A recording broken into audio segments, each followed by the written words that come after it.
very formidable weapon. It was armour-piercing. You should have allowed yourself a range of 1,000, 1,500 yards for the target, but not to go closer than 600 yards. The reason why you shouldn't go in less than 600 yards is because you might get a bit of shrapnel for your own gun coming off the U-boat. Another weapon the aircraft carried were 8 60-pound rockets. When they unleashed these terrifying weapons, it was equivalent to a broadside from a light naval cruiser. Once on target, nothing was safe from these fearsome mosquitoes. It seemed that there was nothing that the mosquitoes were not called on to try. Always ingenious, the military were constantly planning different ways to use this unique wooden aircraft against the enemy. But the deeds that made the Mosquito a legend were the daring low-level precision raids against the German Gestapo. It was as if the Mosquito crews had declared a personal war against the hated Nazi secret police.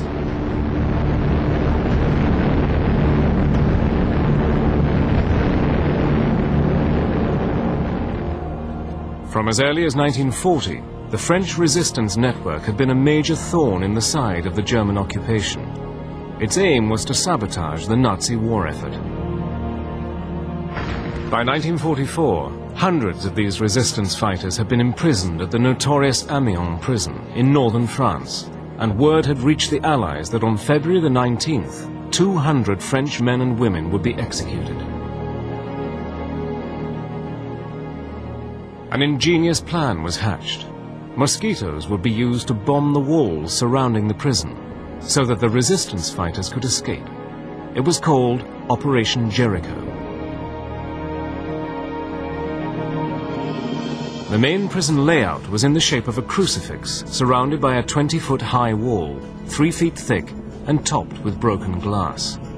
Located at the end of a long road, the prison was surrounded by open, flat countryside. The timing of the raid was vital. It had to be at midday when the prisoners were exercising in the yard and the guards were having lunch. Equally important was the placing of the bombs. Great care had to be taken so that enough explosive was used to smash a hole in the outside wall, but not so much as to kill all the inmates. When told of the danger, the resistance fighters replied they would rather die from RAF bombs than by a German firing squad. On the morning of the 18th of February, the Mosquito crews were told for the first time what their target was. We went into the briefing room around about 9:30, 10 o'clock in the morning. And on the table was a mock-up model of the Amiens prison. And we were told we were going to try and breach the walls and give the prisoners a chance to escape. The attack, timed for exactly 12 o'clock midday, consisted of 3 stages.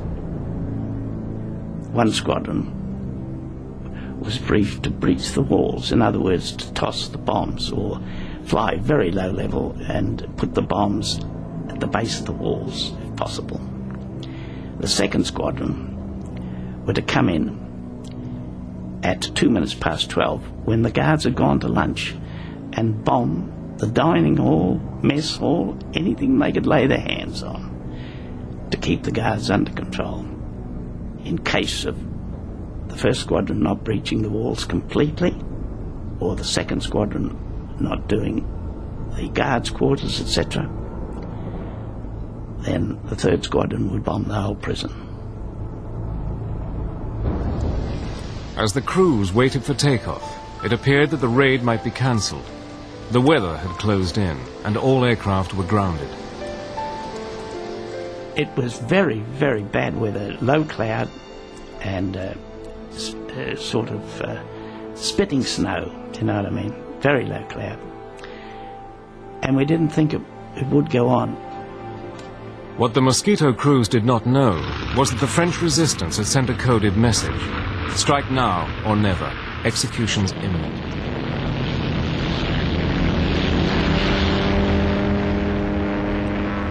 At the last possible moment, and with only 2 hours before the deadline, 18 Mosquitoes, armed with a 500-pound bomb load, took off in conditions worse than most of the crews had ever encountered. We climbed through the cloud, and above the cloud we just joined up and went back down onto the sea level across to France. Flying in two groups and at almost 0 feet, they swept across the English Channel. Amazingly, as they approached the French coast, the weather improved. It seemed that luck was on their side.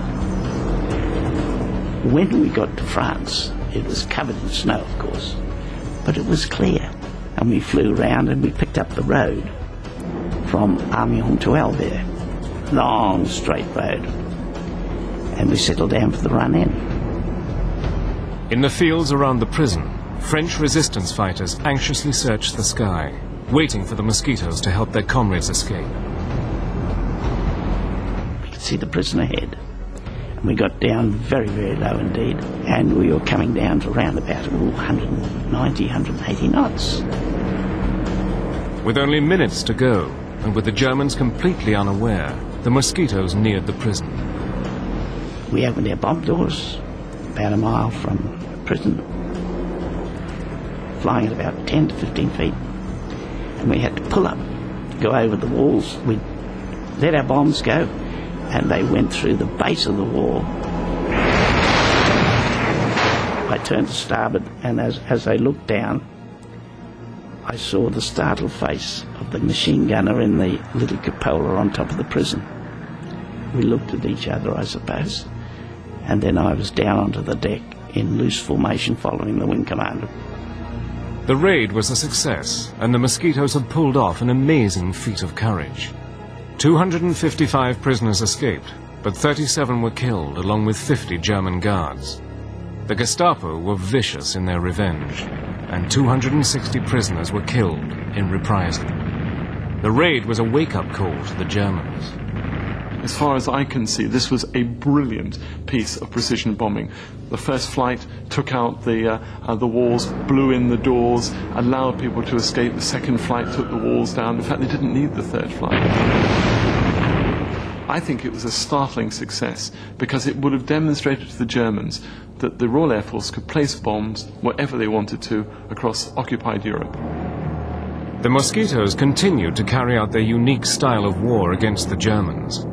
It was a period that would see them operating deep inside occupied Europe. Using technology that was years ahead of its time, they hunted down the Nazis. No one was beyond the reach of the Mosquito. Wooden Mosquito was always at the front of battle, always taking the fight to the enemy. But it was the Americans that came up with yet another novel use for this versatile aircraft. Late in 1944, the OSS, the Office of Strategic Services, a forerunner of the CIA, took over 5 Mosquitoes to work with their agents in occupied countries. Because the war was moving so rapidly, intelligence was having a hard time knowing exactly what the enemy was doing. Only agents behind enemy lines could supply this information. It was vital that these agents got this information back. Using Morse code was no good, as the Germans could easily detect it. Something else had to be found. 2 American scientists had developed a transmitter that enabled an agent to talk to an aircraft. Called the Joan Eleanor system, after one of the scientists' wives, it was an early version of the mobile phone. By transmitting on a waveband so narrow, the Germans could only detect the agent if they were within 50 feet of him. But the ingenious part of this plan was the Mosquito. With its speed and height, it could fly undetected along a predetermined 150-mile line, listening for the agent's message. Deep inside the Mosquito was an OSS operative. Within the fuselage, there was hardly enough room to move, and I was sitting on